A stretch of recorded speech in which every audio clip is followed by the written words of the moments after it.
जय हिंद दोस्तों, रक्षित खन्ना के चैनल में आपका स्वागत है। दोस्तों कैसे हैं आप? उम्मीद करता हूं कि आप अच्छे होंगे। दोस्तों आज के इस वीडियो में मैं आपके लिए दो जानकारियां लेकर आया हूं। कौन सी दो जानकारियां मैं आपको देने वाला हूं? सबसे पहले मैं आपको इसकी जानकारी दे देता हूं। सबसे पहली जानकारी मैं आपको दूंगा क्लास पे अलाउंस के बारे में। जैसा आपको पता है, हमारे जवानों को, पूर्व सैनिकों को क्लास पे अलाउंस दिया जाता है उनकी पे में या फिर पेंशन में। जिस तरीके से हमारे जवानों को, जेसीओस को, अधिकारियों को मिलिट्री सर्विस पे दी जाती है, एक रिस्क अलाउंस दिया जाता है उनकी पे पेंशन में, ठीक इसी तरीके से हमारे जवानों को, ओआरस को क्लास पे अलाउंस का फायदा दिया जाता है। अब कई पूर्व सैनिक जवान मेरे से कहते हैं कि सर हमारी पेंशन में, पे में क्लास पे अलाउंस ऐड नहीं है, जिसको लेने के लिए कई पूर्व सैनिक जवान लेटर लिखते हैं, सीपी ग्राम में शिकायत डालते हैं, रिकॉर्ड को लेटर लिखते हैं। तो दोस्तों ऐसी एक पूर्व सैनिक है जिनका रैंक है नायक। इन्होंने सीपी ग्राम में कंप्लेंट डाली और कहा कि मेरे को क्लास पे अलाउंस नहीं दिया जा रहा, मेरी पेंशन पे कम है, किसकी वजह से? क्लास पे अलाउंस ना देने की वजह से। तो दोस्तों इसी पर रिकॉर्ड ने एक लेटर लिखा है इन पूर्व सैनिक को, कुछ रूल्स रेगुलेशन बताए हैं कि किस तरीके से जवानों को या फिर जो पूर्व सैनिक हैं उनको क्लास पे अलाउंस दिया जाता है, क्लास पे अलाउंस लेने के क्या रूल्स हैं, रेगुलेशन है। तो दोस्तों इसी पर मैं आपको कुछ जानकारियां दूंगा कि क्लास पे अलाउंस कितने रैंक को दिया जाता है, किस तरीके से आपकी पे पेंशन में क्लास पे अलाउंस को जोड़ा जाता है। तो इसी पे आगे बात करेंगे। फिर एक और मैं आपको जानकारी दूंगा 18 महीने के डीएडीआर के एरियर पे। जी हाँ दोस्तों, एक खबर आ रही है जिसमें बताया जा रहा है कि 100% आपको मिल सकता है 18 महीने का डीएडीआर का एरियर। सरकार ने तो मना कर दिया नहीं मिलेगा, लेकिन सुप्रीम कोर्ट से मिल सकता है। जी हाँ दोस्तों, अगर सुप्रीम कोर्ट में केस डाला जाए सरकार के अगेंस्ट, तब सरकार 18 महीने का डीएडीआर का एरियर दे सकती है, यानी सुप्रीम कोर्ट जाकर। तो इसी पे दोस्तों एक नई खबर आ रही है जो मैं आपको आगे समझाऊंगा। तो दोस्तों बस यही दो जानकारी हैं जिन पर मैं बात करूंगा, इसलिए इस वीडियो को आप शुरू से लेकर आखिरी तक देखेगा। जानकारियों में आगे बढ़ने से पहले एक छोटी सी अपील मैं आपसे करूंगा, और अपील है चैनल सब्सक्राइब की। देखने में आया है काफी पेंशनर्स हैं जो वीडियो तो देख रहे हैं, लेकिन अभी तक उनमें से कुछ पेंशनर्स ने चैनल को सब्सक्राइब नहीं किया। ऐसे कितने पेंशनर्स हैं? 37%। और कितनों ने किया है? 62%। तो मैं आपसे अपील कर रहा हूं, सबसे पहले पेंशनर्स इस परसेंटेज को 62% से बढ़ाकर 100% करिए चैनल को सब्सक्राइब करके, ताकि आपको नई जानकारियां, एडवांस जानकारियां, सही जानकारियां आपको तुरंत मिल सके। चैनल सब्सक्राइब करने के एक भी पैसे नहीं देने, सब कुछ आपके लिए फ्री ऑफ कॉस्ट है। तो चैनल को सब्सक्राइब कर लीजिए, वीडियो को शेयर कर दीजिएगा, आखिरी में लाइक भी कर दीजिएगा और हाइप भी कर दीजिएगा, ताकि हर एक के साथ वीडियो शेयर हो सके। चलते हैं दोस्तों, जानकारियों में आगे बढ़ते हैं। जैसे मैंने आपको बताया, मैं आपको बताऊंगा क्लास पे अलाउंस के बारे में, लेकिन जानकारियों में आगे बढ़ने से पहले आपसे मैं एक सवाल पूछूंगा, और सवाल है अप्रैल की पेंशन का। आज है 30 तारीख। आज आपको स्पर्श की तरफ से या फिर बैंक की तरफ से अप्रैल की पेंशन दी जा रही होगी 58% डीआर के साथ। तो कमेंट में बता दीजिए, क्या आपको अभी तक अप्रैल की पेंशन मिली या नहीं मिली। अगर मिल गई है कमेंट करके जरूर बताएगा, अगर नहीं मिली तब भी कमेंट करके जरूर बताएगा कि नहीं मिली। कमेंट में जरूर बताएगा क्या आपको आज अप्रैल की पेंशन अभी तक 58% डीएडीआर के साथ मिली, नहीं मिली। कमेंट करके जरूर बताएगा। चलते हैं दोस्तों, अब जानकारियों में आगे बढ़ते हैं। सबसे पहले मैं आपको बताऊंगा क्लास पे अलाउंस के बारे में। रिकॉर्ड ने किया सूचित डिफेंस पेंशनर नायक को क्लास 3 पे अलाउंस देने के संबंध में। देखिए लेटर। जी हाँ दोस्तों, अब दोस्तों क्लास पे अलाउंस की भी अलग अलग कैटेगरी है। क्लास पे 1 दिया जाता है, क्लास पे 2 दिया जाता है, क्लास पे 3 दिया जाता है। अब दोस्तों क्लास पे अलाउंस सिर्फ हवलदार रैंक तक ही दिया जाता है। जो हमारे सिपाही हैं, नायक है, हवलदार है, उनको ही क्लास पे अलाउंस दिया जाता है।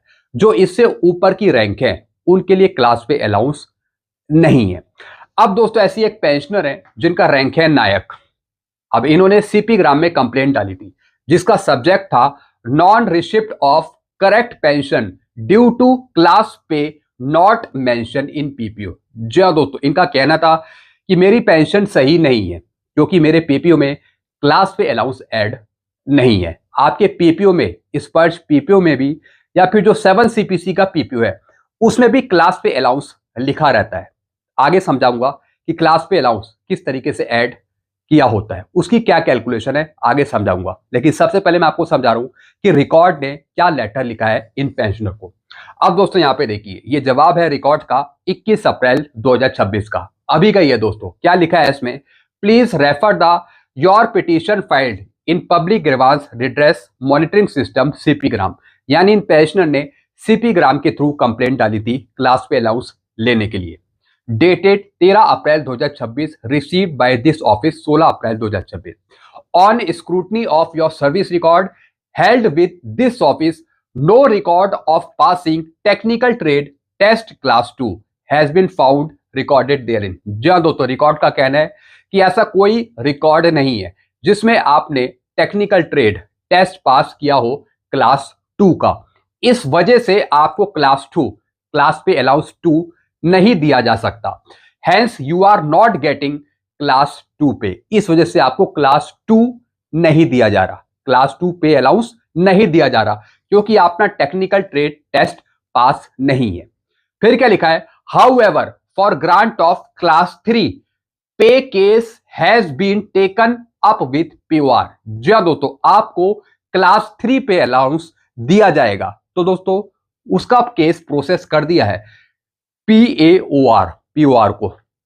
Jack rifle bite this office letter number, इस ऑफिस लेटर नंबर के तहत क्लास 3 पे अलाउंस आपको देने के लिए वो केस प्रोसेस करा है पीओआर की तरफ से। तो दोस्तों यहां पे इनको क्लास 2 नहीं, इनको क्लास 3 का पे अलाउंस मिलेगा। अब किस तरीके से अलग अलग रेट है ये मैं आपको समझाऊंगा, कुछ रूल्स रेगुलेशन मैं आपको समझाऊंगा क्लास पे अलाउंस के बारे में। अब दोस्तों नीचे देखिए क्या लिखा है, भारतीय सेना में क्लास पे उन भत्तों को कहा जाता है जो एक जवान को उसकी प्रोफेशनल क्वालिफिकेशन और ट्रेड में उसकी कुशलता के आधार पर दिए जाते हैं। जी दोस्तों, क्लास पे अलाउंस क्या है, क्लास पे अलाउंस दोस्तों एक तरीके का भत्ता है जो जवान को उसकी प्रोफेशनल क्वालिफिकेशन और ट्रेड में उसकी कुशलता के आधार पर दिया जाता है, उसकी स्किल्स के आधार पर क्लास पे अलाउंस उसको दिया जाता है, एक तरीके का भत्ता है। जिस तरीके से एक रिस्क के आधार पे आपको मिलिट्री सर्विस पे दी जाती है जोखिम भत्ते के अनुसार, ठीक इसी तरीके से आपके स्किल को देखते हुए, प्रोफेशनल क्वालिफिकेशन को देखते हुए, आपकी ट्रेड को देखते हुए आपको क्लास पे अलाउंस दिया जाता है। यह भत्ता मुख्य रूप से सिपाही से लेकर हवलदार रैंक तक के जवानों को मिलता है। जैसा मैंने आपको शुरू में ही बता दिया था कि क्लास पे अलाउंस सिपाही से लेकर हवलदार रैंक तक मिलता है। 7वें वेतन आयोग के बाद इसके नियमों में कुछ बदलाव हुए हैं। जी हाँ दोस्तों, 7 सीपीसी जब आया था दोस्तों उसके बाद इसके नियमों में, रूल्स में कुछ चेंज करा गया। अब क्लासिफिकेशन अलाउंस के कुछ नियम है, कुछ रूल्स हैं, वो मैं आपको समझा देता हूं। सेना में हर ट्रेड जैसे इन्फेंट्री, सिग्नल, आर्टिलरी के लिए योग्यता के स्तर होते हैं, कुछ लेवल होते हैं। जवान को अपनी ट्रेड परीक्षा पास करनी होती है। जैसा आपको पता है, अगर आप ट्रेड परीक्षा पास करते हैं तो उसके हिसाब से आपको फायदा मिलता है। अब दोस्तों यहां पे देखिए, मैंने आपको बताया था क्लास 1, क्लास 2, क्लास 3 क्लास पे अलाउंस की कैटेगरी है। अब क्लास 3 भी दिया जाता है, यह शुरुआती स्तर है। ट्रेनिंग पूरी करने के बाद जवान इस स्तर पे आ जाता है, जिस वजह से उसको क्लास 3 का पे अलाउंस मिलता है। फिर आता है क्लास 2, अनुभव और प्रोफिशिएंसी टेस्ट पास करने के बाद जवान को प्रमोट किया जाता है और फिर क्लास 2 क्लास पे अलाउंस दिया जाता है।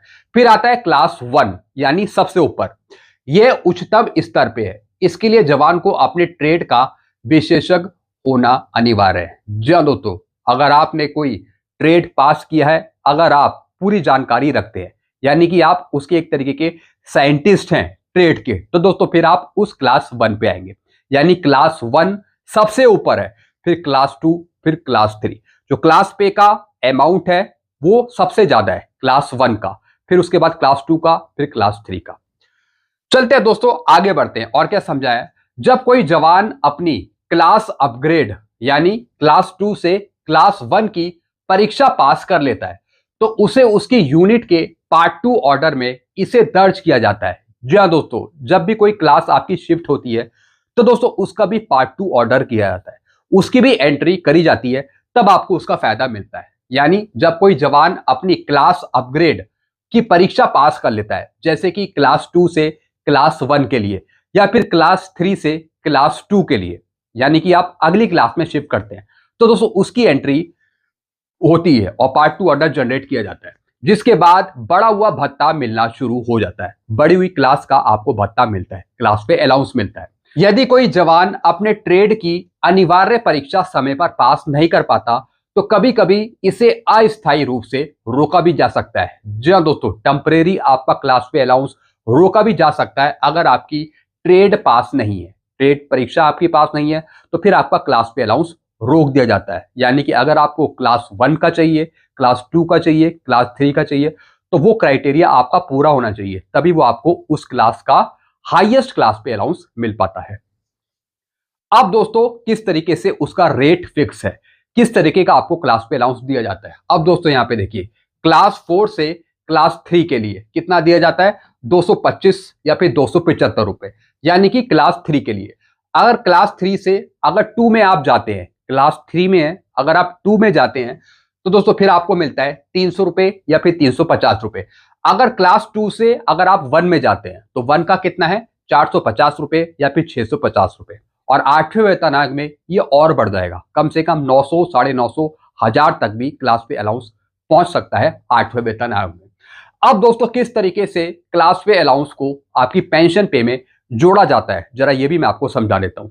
आप अपना पीपीओ निकाल के भी देख सकते हैं, उसमें भी क्लास पे अलाउंस मेंशन होता है, हवलदार रैंक तक। अब दोस्तों देखिए किस तरीके से कैलकुलेशन होती है क्लास पे अलाउंस की। जवानों का क्लास पे अलाउंस उनकी पे में जोड़ा जाता है, जो आपकी बेसिक पे है उसमें जोड़ा जाता है क्लास पे अलाउंस मिलिट्री सर्विस पे के साथ। जैसे कि दोस्तों इसमें एक बेसिक है हवलदार की 29,200, इसमें जुड़ेगी मिलिट्री सर्विस से 5,200 की, और क्लास पे अलाउंस जुड़ेगा 225 रुपए। मान लेते हैं कि इनको क्लास 3 का क्लास पे अलाउंस दिया जा रहा है एक हवलदार को, यानी 225 रुपए इनको दिए जा रहे हैं। तो दोस्तों बेसिक पे हो गई, मिलिट्री सर्विस पे हो गई और क्लास पे अलाउंस हो गया 225 रुपए। तीनों का टोटल करा जाता है और फिर उसका आधा करा जाता है पेंशन लेने के लिए। तो तीनों का टोटल कर दिया तो ये आ गया 34,625 और फिर इसका आधा कर दिया तो पेंशन बच जाती है 17,313। ये मैंने आपको एक एग्जांपल समझाया है कि एक नोशनल पे के अनुसार, बेसिक पे के अनुसार किस तरीके से क्लास पे अलाउंस जोड़कर मिलिट्री सर्विस पे को जोड़कर आपकी पेंशन निकाली जाती है। तो दोस्तों इस तरीके से क्लास पे अलाउंस की एंट्री होती है, इस तरीके से जोड़ा जाता है। तो दोस्तों जो ये पेंशनर थे जिनका मैंने आपको यहाँ पे एक लेटर दिखाया था, तो दोस्तों इनके लिए क्लास 3 का पे अलाउंस इनके लिए रेडी है, क्लास 3 का इनको क्लास पे अलाउंस मिलेगा। क्योंकि दोस्तों क्लास 2 के लिए इन्होंने टेक्निकल ट्रेड पास नहीं करा है, इस वजह से इनको क्लास 2 का क्लास पे अलाउंस नहीं मिलेगा, खाली 3 का मिलेगा। और 3 में कितना अमाउंट डिसाइड है, 3 में दोस्तों इनको मिलेगा, यहाँ पे मैंने आपको बताया था 225 रुपए या फिर 275 रुपए, इतना ही इनको मिलेगा। क्लास 2 का नहीं मिलेगा और ना ही क्लास 1 का मिलेगा। चलते हैं दोस्तों अगली जानकारी की तरफ। अगली जानकारी मैं आपको दूंगा, आ गई खबर 18 महीने के डीएडीआर के एरियर पे। अगर कर्मचारी संगठन सुप्रीम कोर्ट जाएं तब मिल सकता है 18 महीने का डीएडीआर का एरियर।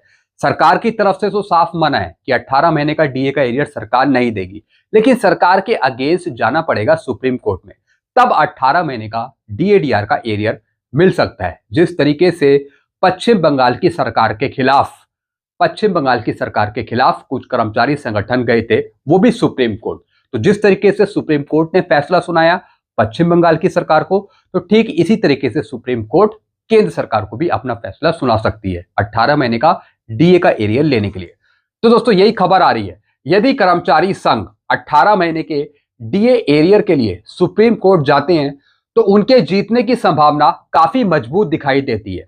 हाल ही में फरवरी 2026 में सुप्रीम कोर्ट द्वारा दिए गए ऐतिहासिक फैसले ने इस मामले में एक नया कानूनी आधार तैयार किया है। जैसा आपको पता है पश्चिम बंगाल की सरकार के खिलाफ सुप्रीम कोर्ट ने यह फैसला सुनाया था फरवरी 2026 में, तो ठीक इसी तरीके से सुप्रीम कोर्ट केंद्र सरकार के खिलाफ फैसला सुनवा सकती है 18 महीने का डीए का एरियर दिलवाने के लिए। फिर क्या लिखा है, कोर्ट जाने पर क्या हो सकता है, कुछ कानूनी आधार पे सुप्रीम कोर्ट के हालिया रुख पश्चिम बंगाल सरकार बनाम कर्मचारी मामले के आधार पे निम्नलिखित संभावनाएं बनती है। जैसा मैंने आपको बताया एक कोर्ट का ऑर्डर है सुप्रीम कोर्ट का, जिसमें सुप्रीम कोर्ट ने पश्चिम बंगाल की सरकार के अगेंस्ट ये फैसला सुनाया है कर्मचारियों को, पेंशनर्स को डीए का एरियर देने के लिए पश्चिम बंगाल के। तो ये फैसला कहीं ना कहीं सपोर्ट कर सकता है आगे। डीए को कानूनी अधिकार माना गया है। सुप्रीम कोर्ट ने स्पष्ट कर दिया है कि महंगाई भत्ता डीए कोई दान नहीं बल्कि कर्मचारियों का वैधानिक और लागू करने योग्य अधिकार है। ये कर्मचारियों का, पेंशनर्स का पैसा है, ये कोई भी सरकार मार नहीं सकती, ले नहीं सकती। कोर्ट ने फैसला दिया है कि सरकार वित्तीय बाधाओं का हवाला देकर कर्मचारियों के कानूनी देय भुगतान को हमेशा के लिए नहीं रोक सकती। जैसा आपको पता है, कई सरकारें बहाना बनाती है कि हमारी आर्थिक स्थिति अच्छी नहीं है, हम नहीं दे सकते, ये पैसा हमने कहीं और लगा दिया, जैसा कि केंद्र सरकार भी कर रही है। लेकिन इन्होंने कहा है, सुप्रीम कोर्ट ने कहा है कि ऐसा नहीं हो सकता। कोई भी बहाना बनाकर आप किसी का पैसा नहीं रोक सकते, डीए का एरियर नहीं रोक सकते। फिर क्या लिखा है, कोर्ट ने माना है कि डीए ना देना कर्मचारी के जीवन और आजीविका के आधार को प्रभावित करता है क्योंकि यह महंगाई से सुरक्षा प्रदान करता है। जी हाँ दोस्तों, सुप्रीम कोर्ट ने कहा है कि डीए ना देना कर्मचारियों के जीवन और आजीविका के अधिकार को प्रभावित करता है। कहीं ना कहीं कर्मचारी की, पेंशनर्स की आर्थिक स्थिति का संतुलन बिगड़ता है, क्योंकि अगर ये पैसा रिलीज किया जाता है तो इससे कहीं ना कहीं पेंशनर्स कर्मचारियों को ही फायदा होगा। लेकिन सरकार हमेशा मना कर रही है कि ये पैसा नहीं दिया जा सकता। तो दोस्तों, यहाँ पे कुछ पॉइंट बताए हैं कि सुप्रीम कोर्ट ने किस तरीके से पश्चिम बंगाल की सरकार को आदेश दिए थे इन्हीं पॉइंट्स को लेकर। तो कहीं ना कहीं ये पॉइंट्स आगे फेवर कर सकते हैं केंद्र सरकार के कर्मचारियों के लिए, पेंशनर्स के लिए। अगर केंद्र सरकार के कर्मचारी, पेंशनर्स संगठन अगर सुप्रीम कोर्ट जाते हैं 18 महीने का डीए का एरियर लेने के लिए, तो ये पॉइंट उनके फेवर में सपोर्ट कर सकते हैं। फिर क्या लिखा है, कोर्ट ने पश्चिम बंगाल सरकार को 2008 से 19 के बकाया एरियर का 25% हिस्सा मार्च 2026 तक चुकाने का आदेश दिया था। यदि केंद्र के कर्मचारी संघ कोर्ट जाते हैं तो वह इसी मिसाल का उपयोग कर सकते हैं। जी दोस्तों, तो दोस्तों कहीं ना कहीं पश्चिम बंगाल की सरकार को जो आदेश दिया सुप्रीम कोर्ट ने, तो दोस्तों वो जो जजमेंट है वो कहीं ना कहीं हेल्प कर सकता है। वो हेल्प कर सकता है हमारे केंद्र सरकार के पेंशनर्स कर्मचारियों के लिए। तो दोस्तों सबसे पहले सुप्रीम कोर्ट जाना होगा, इस केस का हवाला देते हुए सुप्रीम कोर्ट में जाना होगा, केस दायर करना पड़ेगा, तब सुप्रीम कोर्ट से फैसला हमारे हक में हो सकता है। तब दोस्तों आगे चलकर 18 महीने का डीएडीआर का एरियर दिया जा सकता है केंद्र सरकार के द्वारा, अगर सुप्रीम कोर्ट केंद्र सरकार के खिलाफ फाइनल फैसला दे। तो इस तरीके से तब मिल सकता है हमें 18 महीने का डीए का एरियर। तो दोस्तों इन्होंने यही बताया कि 18 महीने का डीएडीआर का एरियर सिर्फ एक ही तरीके से मिल सकता है, अगर सुप्रीम कोर्ट फाइनल फैसला दे केंद्र सरकार के खिलाफ। अगर कर्मचारी संगठन, पेंशनर संगठन सुप्रीम कोर्ट में केस डालते हैं 18 महीने का डीए का एरियर लेने के लिए, तो कहीं ना कहीं सुप्रीम कोर्ट फेवर कर सकता है, सुप्रीम कोर्ट फाइनल फैसला दे सकता है केंद्र सरकार के खिलाफ। तो आगे चलकर 18 महीने का डीएडीआर का एरियर हमें मिल सकता है अगर सुप्रीम कोर्ट फाइनल फैसला दे दे। तो दोस्तों इस बात से मैं भी एग्री करता हूं, क्योंकि केंद्र सरकार सीधी तरीके से 18 महीने का डीएडीआर का एरियर नहीं दे रही। जब सीधी उंगली से घी नहीं निकलता तो फिर उंगली टेढ़ी करनी पड़ती है, जैसा आपको पता है। तो दोस्तों टेढ़ी करने का मतलब है कि जो पेंशनर संगठन है, कर्मचारी संगठन है, वो अब टेढ़ी उंगली से सुप्रीम कोर्ट चले जाएं और वहां के थ्रू फैसला निकलवाएं केंद्र सरकार के खिलाफ, तब मिल सकता है 18 महीने का डीए का एरियर। तो दोस्तों ये बिल्कुल सही जानकारी इन्होंने दी है। इस तरीके से कोशिश करनी पड़ेगी, तभी कुछ हो सकता है, नहीं तो सरकार हमेशा ही आगे भी मना करती रहेगी। अभी तो मना कर ही दिया। तो दोस्तों ये कुछ जानकारियां थी जो मैंने आपको दी है। आई होप सारी जानकारी आप अच्छे से समझ होंगे। आपके कुछ विचार हैं, सुझाव हैं, तो आप नीचे कमेंट कर सकते हैं। ऐसी जानकारियां पाने के लिए आप चैनल से जुड़ सकते हैं, चैनल को सब्सक्राइब कर सकते हैं। चैनल का नाम है रक्षित खन्ना। वीडियो को जरूर शेयर कर दीजिएगा। Thank you so much.